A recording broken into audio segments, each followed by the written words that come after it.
La entidad de la Deep Web, Creepypasta. Estoy escribiendo esto porque creo que ya entendí demasiado tarde lo que hicimos. No espero que alguien me rescate. Tampoco creo que haya algo que detener.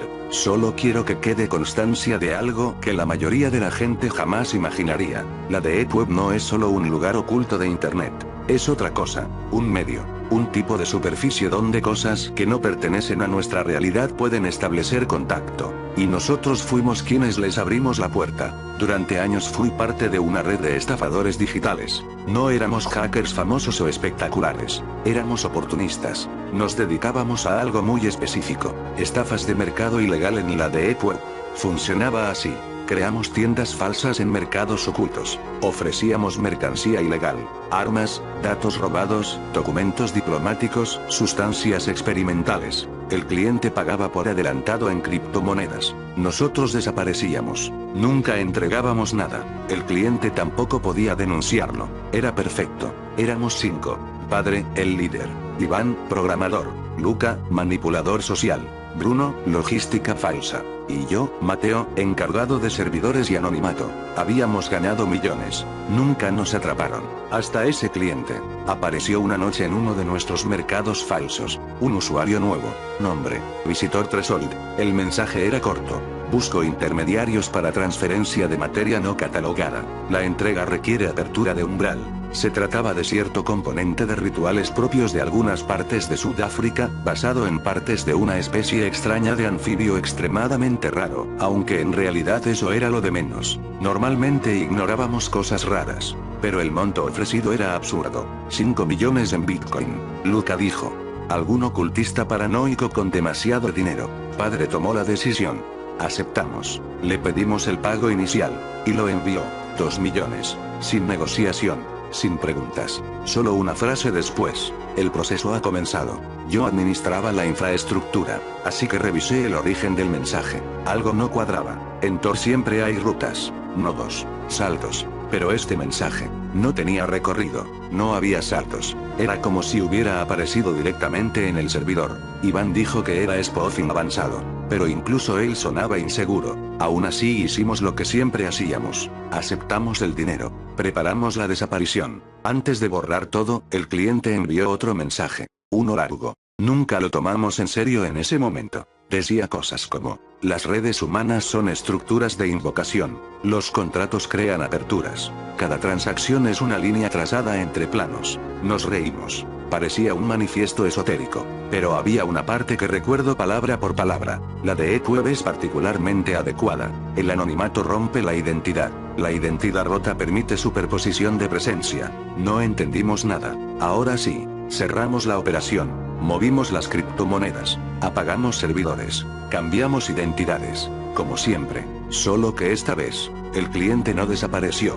Bruno fue el primero. Lo encontraron muerto en su apartamento. La policía dijo suicidio. Pero cuando vimos las fotos, algo estaba mal. Las luces del apartamento estaban todas fundidas. No quemadas. Fundidas al mismo tiempo. Los vecinos dijeron que durante la noche escucharon un zumbido grave, como electricidad dentro de las paredes. Y Bruno dejó una frase escrita en la pared, con marcador, como si hubiera tenido tiempo. Decía, creo que ya cruzó. 2 días después Luca empezó a comportarse raro en el chat.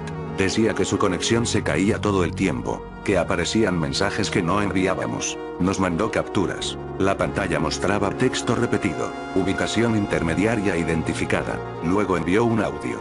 No había voz humana, solo algo como distorsión de realidad. Es difícil explicarlo. Como cuando un micrófono se acerca demasiado a una bocina pero mucho más profundo. El tipo de sonido que sientes en los huesos. Después Luca dejó de responder. Su cuerpo apareció días después. No había heridas. Pero el forense escribió algo raro en el informe. La disposición del cuerpo sugiere compresión espacial, como si el espacio alrededor de él hubiera cambiado. Iván y yo intentamos rastrear al usuario. Encontramos algo inquietante. Había mensajes parecidos desde hace más de 10 años en diferentes mercados. Siempre con otros nombres. Siempre hablando de entregas. Siempre mencionando umbrales. Y después de cada transacción, los vendedores desaparecían. Sin rastro. Entonces Iván encontró algo que nos heló la sangre. Las fechas de esas transacciones transacciones coincidían con eventos raros reportados en internet.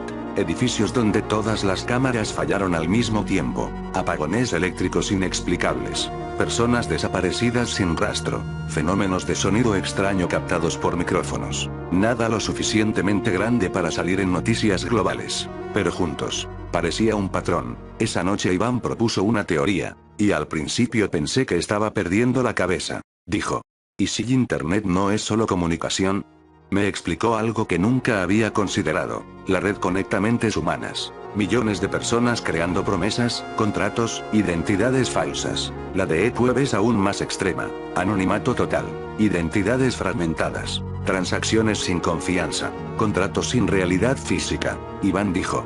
Es como un ritual gigante que nadie sabe qué está haciendo. Cada acuerdo crea una estructura lógica, una puerta conceptual, y algunas cosas. Pueden usar esas puertas. Murió esa misma noche. Las cámaras de su casa no mostraron a nadie entrar, pero los registros eléctricos de la calle marcaron algo extraño. Durante 6 segundos, todos los dispositivos electrónicos del edificio emitieron la misma señal, una frecuencia imposible de reproducir con hardware normal. Cuando encontraron a Iván, su computadora mostraba un mensaje. No estaba en ningún programa, solo texto blanco sobre fondo negro. Intermediario localizado. Solo quedábamos padre y yo. Padre empezó a buscar en foros ocultos más antiguos que los mercados. Lugares donde hackers viejos hablaban de cosas que parecían teorías locas. Ahí encontramos algo, un concepto. Tránsito digital. La idea era simple y aterradora. Algunas entidades no pueden entrar directamente en nuestra realidad, pero pueden interactuar con estructuras abstractas, matemáticas, lenguaje, redes. La de EPUB es perfecta porque rompe identidades, crea acuerdos abstractos, genera rutas sin ubicación física. Es como un sistema de invocación moderno, pero necesitan algo específico, un contrato incompleto, una deuda no pagada, un trato roto que deje la puerta abierta. Padre me miró en videollamada, nunca lo había visto asustado. Mateo, nosotros aceptamos el contrato, y luego, no cumplimos la entrega. Eso dejó algo pendiente, una transacción incompleta, un vínculo abierto entre planos. La entidad no compraba mercancía, nos estaba usando como intermediarios dimensionales. Desapareció ayer. Antes me mandó un último mensaje, una captura de pantalla. Su computadora mostraba esto, restante, un intermediario, debajo, mi dirección IP. Y ahora estoy aquí, solo. Pero lo peor no es eso. Lo peor es lo que está pasando con la tecnología alrededor. La televisión se enciende sola. El router reinicia constantemente. Mi laptop muestra mensajes que nadie envía. Todos dicen lo mismo. Preparando umbral. No veo ninguna criatura. No hay monstruos en las sombras. Pero algo está cambiando. El aire de la habitación a veces se siente más pesado. Los relojes digitales pierden segundos. Los aparatos eléctricos hacen un zumbido profundo, como si algo estuviera sincronizando el espacio. Hace 5 minutos apareció un nuevo texto en mi pantalla. No pertenece a ningún programa. Solo apareció. Dice, la entrega está pendiente. El umbral requiere estabilización local. Debajo hay 2 opciones. Aceptar transferencia. Rechazar contrato. Pero creo que ya no importa lo que haga, porque desde hace unos minutos, todos los dispositivos de mi casa están mostrando la misma cuenta regresiva. 007 minutos 41 segundos. Y el router acaba de emitir un sonido que nunca había escuchado. No parece electrónico. Parece como si algo estuviera intentando sincronizarse con nuestra realidad. La cuenta marca ahora 005 minutos 12 segundos. Si alguien lee esto, quiero que recuerde algo. La de EPUB no es solo un lugar oscuro de Internet. Es una interfaz. Un punto donde los contratos humanos pueden convertirse en algo más. Y algunas cosas están aprendiendo a usarla. La cuenta llega a 00 y 30 segundos. Las luces acaban de apagarse. No veo nada, pero todos los dispositivos siguen encendidos. Y en cada pantalla de la casa acaba de aparecer el mismo mensaje. Umbral establecido. Creo que la transacción, finalmente, se va a completar. La secta Terian, Creepypasta. La grabadora hizo un pequeño clic cuando el periodista la encendió. La verdad, nadie está cómodo hablando de algo así. Pero ya lo he contado muchas veces a psicólogos, policías y médicos. Supongo que contarle lo mismo a un periodista freelance no cambia demasiado las cosas. Solo te pedí una cosa antes de empezar, que no uses mi nombre real, no porque tenga miedo de la gente de internet, sino porque hay personas que todavía no han sido encontradas, y porque algunas cosas nunca desaparecen del todo, así que puedes llamarme como quieras. Yo tenía 16 años cuando empezó todo, no fue nada dramático al principio. No estaba deprimido ni buscaba algo oscuro. Solo era un adolescente que pasaba demasiado tiempo en internet.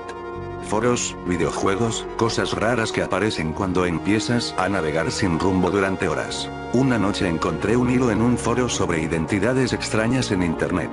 Gente que decía sentirse conectada con animales. No en plan furry ni cosplay.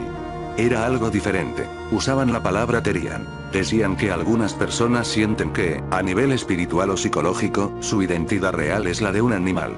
Que el cuerpo humano es solo una especie de contenedor equivocado. Pensé que era raro, pero también interesante. No parecía peligroso. De hecho, los primeros lugares que visité eran bastante tranquilos. Comunidades pequeñas donde la gente hablaba de sueños, de correr por el bosque, de meditar para conectar con su animal interior. Había chicos que decían sentirse lobos, chicas que decían sentirse zorros, otros que hablaban de aves. La mayoría parecían personas normales. Nadie hablaba de hacerse daño ni nada así. Durante meses solo leía. Luego empecé a comentar. Inventé que tal vez me sentía conectado con un lince. No sé por qué elegí ese animal.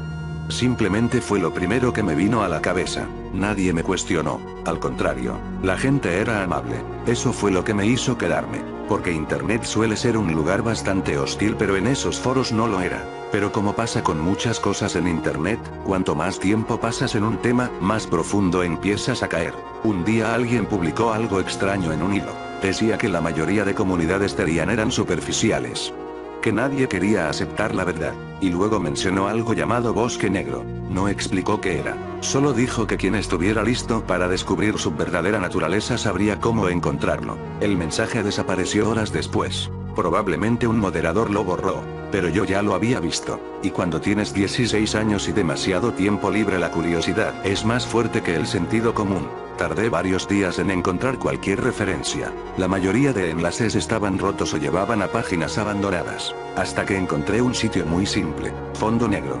Texto gris. Sin imágenes. Solo una frase. Los humanos olvidaron lo que eran. Debajo había un botón para entrar. Hoy sé que ese tipo de cosas debería ser una señal para salir corriendo. Pero en ese momento pensé que era una especie de juego de rol raro o una comunidad secreta. Cuando entré, encontré un foro pequeño. Mucho más pequeño que los otros. Los usuarios no hablaban como los Terian normales. No hablaban de sentirse como animales. Hablaban como si realmente lo fueran. Al principio pensé que estaban exagerando o interpretando un papel.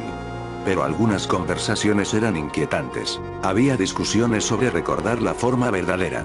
Sobre liberarse del cuerpo humano. Sobre procesos.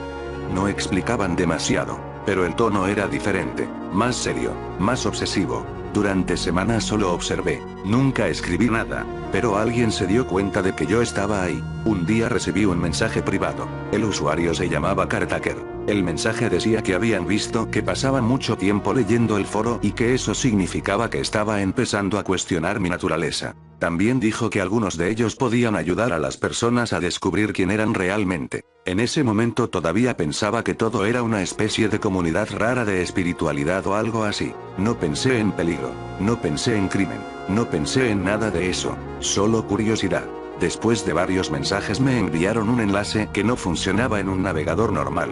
Tenía instrucciones para acceder desde una red diferente. Yo no sabía demasiado de informática, pero lo suficiente para darme cuenta de que aquello estaba en la Deep Web. Eso debería haber sido el momento de parar, pero no lo fue. Porque cuando llevas meses leyendo algo y de repente te ofrecen acceso a un nivel más profundo, tu cerebro lo interpreta como una recompensa. El sitio nuevo era mucho más pequeño. Quizá 20 personas. Todos usaban nombres de animales. Las conversaciones eran más perturbadoras. Hablaban de gente que había completado el proceso. De personas que habían recordado. Y de otras que todavía estaban preparándose. Algunas frases me hacían sentir incómodo, pero también me daba miedo preguntar demasiado y parecer un intruso. Entonces empezaron a hablar conmigo directamente.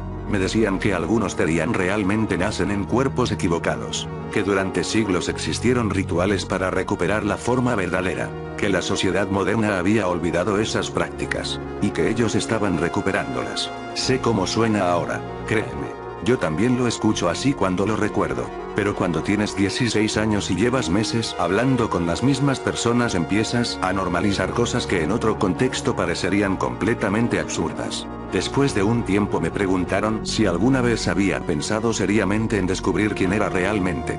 Yo respondí algo ambiguo. No dije que sí, pero tampoco dije que no. Entonces me dijeron que el proceso no podía hacerse en línea, que necesitaba ir a un lugar donde el grupo se reunía. Me dieron una ciudad. No estaba muy lejos. También una fecha. Recuerdo que dudé mucho, pero al final fui. Les dije a mis padres que iba a dormir a casa de un amigo. Todavía me cuesta pensar en eso, porque si hubiera tomado otra decisión esa noche probablemente nada de esto habría pasado. Nos encontramos en un estacionamiento casi vacío. El hombre que llegó era mayor de lo que esperaba.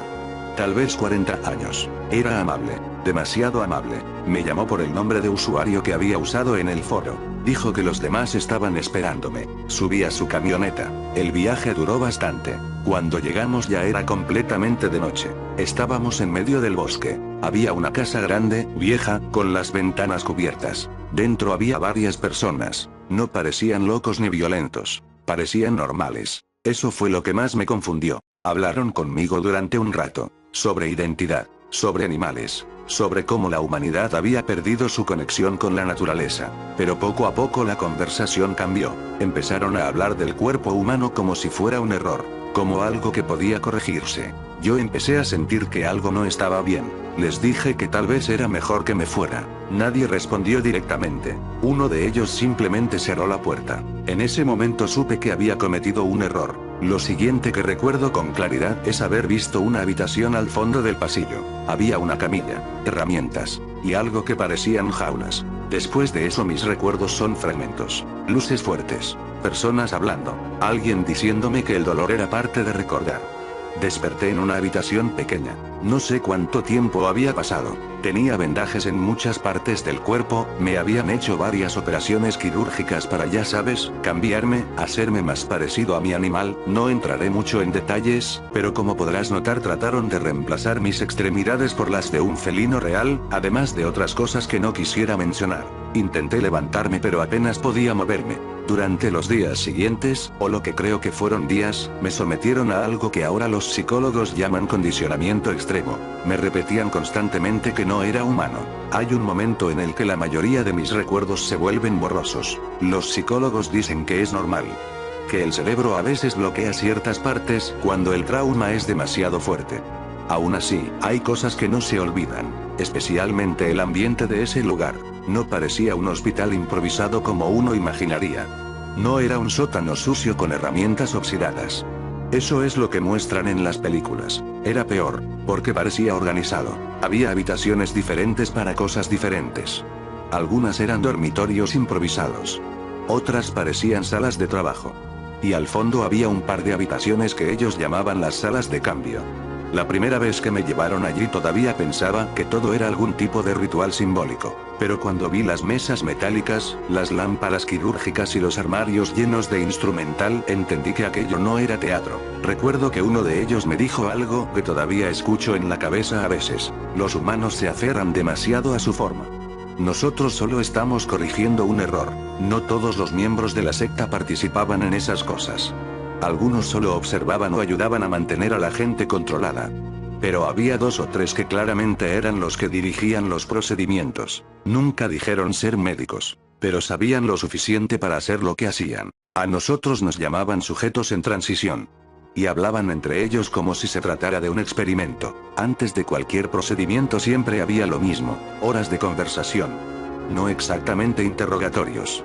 Más bien una especie de presión constante. Querían que repitieras ciertas frases, que aceptaras ciertas ideas. Tu cuerpo humano no es tuyo. Tu mente recuerda lo que eras. Esto solo libera lo que ya existe. Si alguien se resistía demasiado usaban otros métodos. Privación de sueño, aislamiento, ruidos constantes. Con el tiempo tu mente empieza a confundirse. No sabes cuánto tiempo ha pasado. No sabes qué hora es. Y cuando finalmente te llevan a una de esas salas, ya estás demasiado agotado para pensar con claridad. Como dije, no voy a describir exactamente lo que hicieron, pero el objetivo era claro. Querían alterar el cuerpo para que coincidiera con la identidad animal que la persona decía tener. A algunos como a mí les hacían modificaciones externas para que parecieran más animales cuando se miraban al espejo. A otros les colocaban prótesis o adaptaciones físicas diseñadas para cambiar la forma en que caminaban o usaban el cuerpo. Recuerdo que hablaban mucho de romper la identidad humana. Decían que si el cuerpo cambiaba lo suficiente, la mente terminaría adaptándose. Como si la mente siguiera al cuerpo. Una de las cosas más perturbadoras no era lo que hacían sino cómo lo justificaban. Nunca hablaban de dolor. Nunca hablaban de daño. Usaban palabras como liberación, evolución o retorno.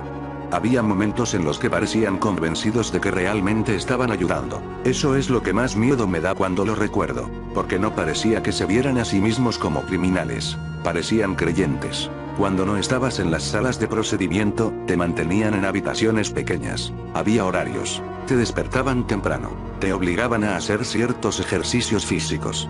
Algunos eran normales, otros claramente pensados para reforzar la idea de comportamiento animal. Caminar de cierta manera, reaccionar a ciertos estímulos, responder a sonidos. También había sesiones largas donde solo te hablaban, horas y horas de repetición, sobre instinto, sobre depredadores, sobre cómo la civilización había debilitado a la especie humana. La mayoría de las personas que estaban allí habían llegado igual que yo, a través de internet, a través de foros, a través de conversaciones que empezaban pareciendo inofensivas, pero una vez dentro salir era otra cosa. Había gente que llevaba allí semanas, tal vez meses. Una chica me dijo una vez, muy bajito, cuando uno de los miembros no estaba mirando: si dices lo que quieren oír te dejan en paz más tiempo. No sé qué fue de ella después. Algunos desaparecían de las habitaciones. Los miembros de la secta decían que habían completado su transformación. Nunca los volvía a ver. El momento que más recuerdo fue el día que me llevaron frente a un espejo. Había pasado tiempo desde el primer procedimiento. No sé cuánto. Tenía vendajes en varias partes del cuerpo. Cartaker estaba detrás de mí. Me dijo algo que todavía me cuesta repetir. Ahora tu mente tiene que aceptar lo que tu cuerpo ya sabe. Me obligaron a mirarme. Ese fue el momento en que algo dentro de mí se rompió. Porque entendí que aquello no era reversible de la forma que yo esperaba. Y también entendí que, para ellos, yo ya no era una persona. Era un proyecto. Un experimento. Una prueba de su idea. El rescate ocurrió poco después. Todavía no sé exactamente qué lo provocó. Los investigadores nunca me dieron todos los detalles.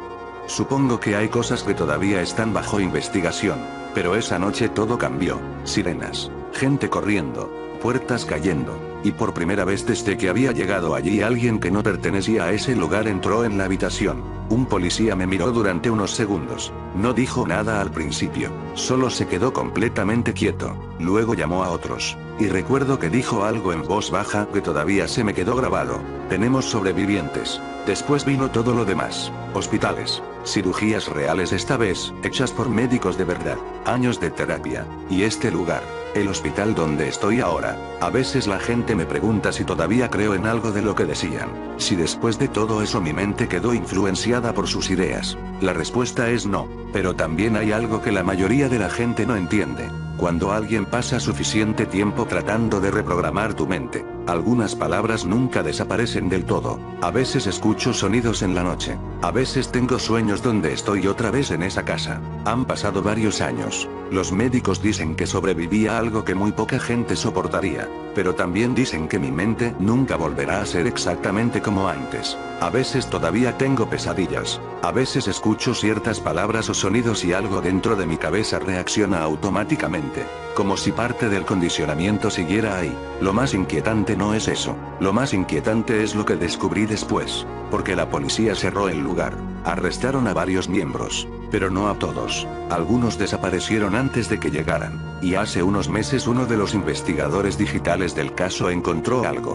Un foro pequeño, escondido en la red profunda, muy parecido al que yo encontré cuando tenía 16 años. En la página principal hay una frase. La misma frase que recuerdo de aquel primer sitio. Los humanos olvidaron lo que eran. Y debajo hay una lista de usuarios. Personas que, según ellos, están en proceso. Así que cuando me preguntas por qué no quiero que publiques mi nombre, no es por vergüenza, es porque todavía hay gente allá afuera que cree en lo que me hicieron. Y porque si hay algo que aprendí de todo esto, es que Internet tiene lugares que la mayoría de personas nunca ve, y a veces, es mejor que sigan siendo invisibles. El hombre que nunca murió, creepypasta de la Deep Web.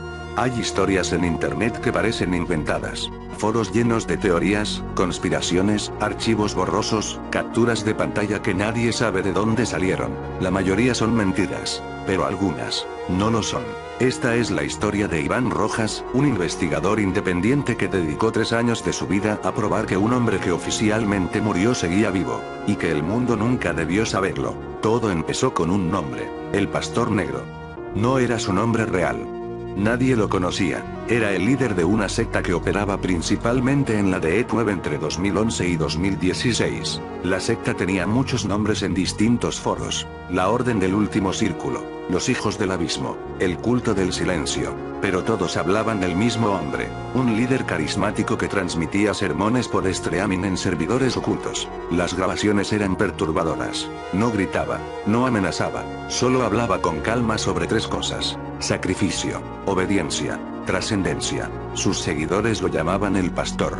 Y lo obedecían. Durante años, circularon historias sobre rituales organizados por el culto. La mayoría nunca pudo comprobarse, pero sí había evidencia de algo inquietante. Personas desaparecidas, usuarios que participaban en los foros del culto que un día simplemente dejaban de escribir, nunca volvían, ni siquiera sus cuentas se conectaban otra vez. En 2017 ocurrió algo inesperado. Varias agencias internacionales anunciaron que habían capturado al líder del culto. El nombre real que dieron fue Gabriel Varela, un programador de ciberseguridad de 42 años. Según las autoridades, él había creado la red de servidores donde operaba la secta. Durante el juicio aparecieron pruebas, servidores confiscados, registros de criptomonedas, vídeos de rituales. El caso fue enorme, pero solo duró unos meses, porque después de ser condenado ocurrió algo extraño. 3 semanas después de ingresar en prisión de máxima seguridad, Gabriel Varela murió. El reporte oficial dijo: ataque cardíaco. El caso se cerró. Los servidores desaparecieron. Los foros se apagaron. La secta dejó de existir. Y para el mundo, la historia terminó. Pero no para Iván Rojas. Iván era periodista freelance especializado en investigaciones digitales. Había pasado años estudiando comunidades ocultas de Internet. Cuando escuchó la noticia de la muerte de Varela, algo no le cuadró. Demasiado rápido, demasiado limpio, demasiado conveniente. Así que empezó a investigar. La primera pista apareció 6 meses después. Iván estaba revisando viejos foros del culto archivados en la red Tor. Muchos estaban muertos, pero uno todavía respondía. Era un hilo antiguo, una discusión sobre los sermones del pastor. El último mensaje tenía fecha reciente. Solo decía: el pastor no muere. Iván respondió. No esperaba respuesta, pero 5 minutos después alguien escribió: él nunca estuvo en prisión. El usuario se llamaba Shepherd Witness. Iván intentó rastrear su actividad. La cuenta tenía años de antigüedad, pero casi no tenía mensajes. Solo aparecía cada cierto tiempo para escribir frases crípticas como: la muerte fue un teatro, el pastor camina libre, los ciegos creen lo que les dicen. Iván le escribió directamente. Pasaron 2 días sin respuesta. Luego llegó un mensaje privado, solo una línea: si quieres saber la verdad, deja de buscar en la red pública. Y después, un enlace Onion. El enlace llevaba a un servidor oculto extremadamente lento. Dentro había una sola carpeta: archivos del pastor. Iván esperaba propaganda del culto, pero lo que encontró lo dejó helado. Eran documentos oficiales filtrados, reportes de inteligencia, interrogatorios, y algo más. Una fotografía. La imagen mostraba a Gabriel Varela, pero no en prisión. Estaba en una sala de reuniones elegante, sentado frente a 3 hombres con traje. Uno de ellos tenía una insignia gubernamental. La fecha en la esquina decía: 2 meses después de su supuesta muerte. Iván empezó a armar una teoría. Tal vez el arresto había sido una fachada. Quizá Varela había hecho algún tipo de acuerdo. Tal vez el culto no era solo un grupo de fanáticos. Tal vez había algo más grande detrás. Pero mientras investigaba, notó algo extraño. Su computadora empezó a comportarse raro. Archivos que desaparecían, ventanas que se cerraban solas, conexiones desconocidas. Al principio pensó que era paranoia, hasta que encontró un registro en su firewall. Alguien había intentado acceder a su cámara varias veces. Esa noche, Shepard Witness le envió otro mensaje. Están observando. Iván respondió inmediatamente. ¿Quién? La respuesta tardó unos segundos. Los que sirven al pastor. Luego llegó otro mensaje. Si quieres pruebas, ven. Y un nuevo enlace. Esta vez, a una ubicación física. Era un almacén abandonado en las afueras de la ciudad. Iván dudó, pero su obsesión ya era demasiado fuerte. 3 años de investigación, demasiadas preguntas. Así que fue. El lugar estaba oscuro, vacío, silencioso. Solo había una mesa en el centro. Encima había un portátil encendido. En la pantalla estaba abierto el chat. Shepard Witness había escrito: llegaste. Iván miró alrededor. No había nadie. Escribió: estoy aquí. ¿Dónde estás? La respuesta apareció de inmediato. Siempre estuvimos aquí. En ese momento, las luces del almacén se encendieron. Y Iván no estaba solo. Había al menos 20 personas de pie alrededor de la sala. Todos vestidos de negro. Nadie hablaba. Nadie se movía. Solo lo miraban. Entonces escuchó una voz detrás de él. Calma. Suave. La misma voz de los viejos sermones. Te tomó bastante tiempo llegar. Iván se giró lentamente. Y lo vio. Gabriel Varela, el hombre que oficialmente había muerto hacía años. No parecía un fugitivo. Parecía importante. Seguro. Tranquilo. Como alguien que nunca tuvo miedo de ser atrapado. Iván apenas pudo hablar. Pero tú estás muerto. El pastor sonrió. Eso fue lo que necesitábamos que el mundo creyera. Varela caminó lentamente alrededor de la mesa. Los gobiernos necesitan enemigos invisibles. Las agencias necesitan monstruos que justificar. Y nosotros necesitábamos desaparecer. Se inclinó hacia Iván. Así que hicimos un trato. Iván miró a las personas alrededor. Algunos llevaban insignias. Otros trajes caros. Uno incluso tenía uniforme militar. Varela continuó. El culto nunca fue solo un culto. Era un experimento. Un filtro. Iván sintió frío en la espalda. ¿Filtro de qué? El pastor sonrió. De personas como tú. Los curiosos. Los obsesivos. Los que no pueden dejar de buscar la verdad. Señaló el portátil. Cada pista que encontraste. Cada archivo. Cada mensaje. Hizo exactamente lo que queríamos. Iván lo entendió. No había descubierto nada. Había sido guiado. Shepard Witness nunca existió.